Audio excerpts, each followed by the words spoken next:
গতকাল রাতে বাংলাদেশের মানুষ বা বাংলাদেশের ক্রিকেটারদের ঘুম হারাম করে দেওয়ার মতোই একটা খবর বেরিয়েছিল, যেটা ESPN ক্রিকইনফো রাত 12টার পরে পাবলিশ করেছিল। সেটা হচ্ছে যে হয় বিশ্বকাপে খেলতে ভারতে আসো, না হলে বিশ্বকাপের পয়েন্ট অন্য দলগুলোকে দিয়ে দাও। আইসিসির এমন একটা বরাত দিয়ে বা একজনের সূত্রের বরাত দিয়ে ESPN ক্রিকইনফো এমন একটা তথ্য জানিয়েছিল। সেই তথ্যের পর আমি যখন মোবাইলের স্ক্রিনটা হাতে নিই তখনই আমি জানতে পারি, এবং আমার মাঝেও একটা কেওস বা একটা প্যানিক সৃষ্টি হয় যে আল্লাহ, এইটা কেমন কথা, আমরা তো বিশ্বকাপ খেলতে ভারতে যেতে যাচ্ছি না, তাহলে কেন আইসিসি আমাদের সঙ্গে বা আমাদের কথা রাজি হচ্ছে না। তো এর প্রেক্ষিতে রাত্রে আমরা 2টা-3টা পর্যন্ত জেগেছিলাম। এরপর আমরা সোশ্যাল মিডিয়া স্ক্রল করি, বিভিন্নভাবে বিভিন্ন রকম মানুষের নানা মতামত শুনি। এক এক জায়গায় এক এক রকম নিউজ হয়। আপনারা জানেন যে বিভিন্ন মিনিটে মিনিটে নিউজ চেঞ্জ হয়, নানা রকম ডেভেলপমেন্ট আসে। সেরই প্রেক্ষিতে একটা নতুন ডেভেলপমেন্ট এসেছে। আমিনুল ইসলাম বুলবুল, বিসিবি প্রেসিডেন্ট, একটা গণমাধ্যমের সঙ্গে কথা বলেছেন এবং সেই গণমাধ্যমে তিনি জানিয়েছেন, এখন যে কোনো ব্র্যান্ডের পুরাতন এসি বদলে নতুন ওয়ালটন এসিতে উপভোগ করুন 25% ছাড়। যে আইসিসি বিসিবিকে এমন কোনো কিছু জানায়নি বা আইসিসির সঙ্গে বিসিবির এই সংক্রান্ত এমন কোনো কথা হয়নি। আপনারা জানেন আমিনুল ইসলাম বুলবুল বা বিসিবি প্রেসিডেন্ট আইসিসিতে কাজ করতেন এবং তার সঙ্গে আইসিসির সংশ্লিষ্টতা ছিল। তিনি হয়তো তার ওই বরাত দিয়েই কারোর সঙ্গে কথা বলেছেন এবং তিনি জানিয়েছেন যে এই তথ্যটা সঠিক নয়। আইসিসির সঙ্গে বিসিবি আরও একবার বসবে, তারা মেইল চালাচালি করবে। যে প্রথম মেইলটা ছিল তারা আইসিসি পাঠিয়েছিল, আইসিসি জানতে চেয়েছিল কেন বিসিবি যেতে চায় না। বিসিবি জানিয়েছিল নিরাপত্তাজনিত সমস্যা। তারা আরও একবার বিসিবির কাছে মেইল চেয়েছে বা কারণ জানতে চেয়েছে। বিসিবি অবশ্যই এই ব্যাপারটা আইসিসিকে জানাবে এবং আইসিসির সঙ্গে কথা বলার চেষ্টা করবে।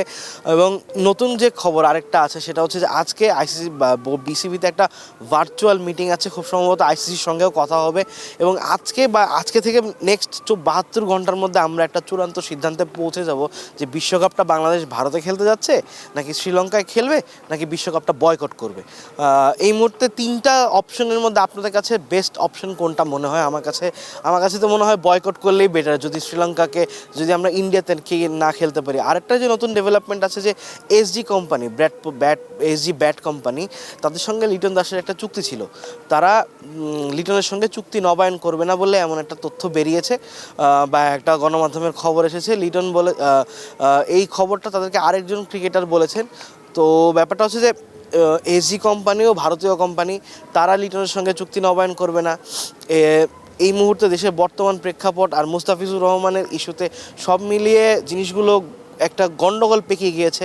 ভারতের উপস্থাপিকা রিধিমা পাঠাক আসার কথা ছিলেন, তিনিও আসছেন না বিপিএলে। শুরুতে বলা হয়েছে যে বিপিএল তাকে বয়কট করেছে, পরে রিধিমা পাঠাক এই আধা ঘন্টা আগে একটা পোস্ট দিয়েছেন যে বিপিএল আমাকে বয়কট করেনি, আমি বিপিএলে আসছি না, এটা সবার আগে আমার কাছে দেশ, এই কারণে আমি আসছি না। তো সব মিলিয়ে 3টা ডেভেলপমেন্টের কথা তো বললাম, আরও একটা ডেভেলপমেন্ট আছে। আজকে বিকাল 3টা-4টা নাগাদ বিসিবি একটা আনুষ্ঠানিক মিটিং করবে। সেই মিটিংয়ে তারা অনেক কিছু বোঝানোর চেষ্টা করবে আইসিসিকে, তারপরেই হয়তো মেইল করা হবে। তো সব মিলিয়ে এটা যে এখন যে সিচুয়েশনটা আছে এটা একটু থমথমে, কারণ কি হবে কিছুই বলা যাচ্ছে না। কারণ নেক্সট 72 আওয়ার্সে, যেটা বললাম, নেক্সট 72 আওয়ার্সের মধ্যেই আমরা একটা চূড়ান্ত সিদ্ধান্ত হয়তো পেয়ে যাব। আইসিসি হয়তো রিভার্স শিডিউল পাঠাবে, অথবা বিসিবি হয়তো মেরুদণ্ড শক্ত রেখে বলে দিবে যে আমরা বিশ্বকাপ খেলবো না যদি তোমরা আমাদের ম্যাচ শ্রীলঙ্কায় না দাও। আপাতত এই ছিল আমার কাছ থেকে। আমি আবিদ মোহাম্মদ আপনাদের থেকে বিদায় নিচ্ছি। এটাই ছিল আমার শেষ ইনফরমেশন, এবং পরবর্তী নতুন কোনো ডেভেলপমেন্ট আসলে আমি অবশ্যই সবার আগে আপনাদেরকে জানানোর চেষ্টা করব।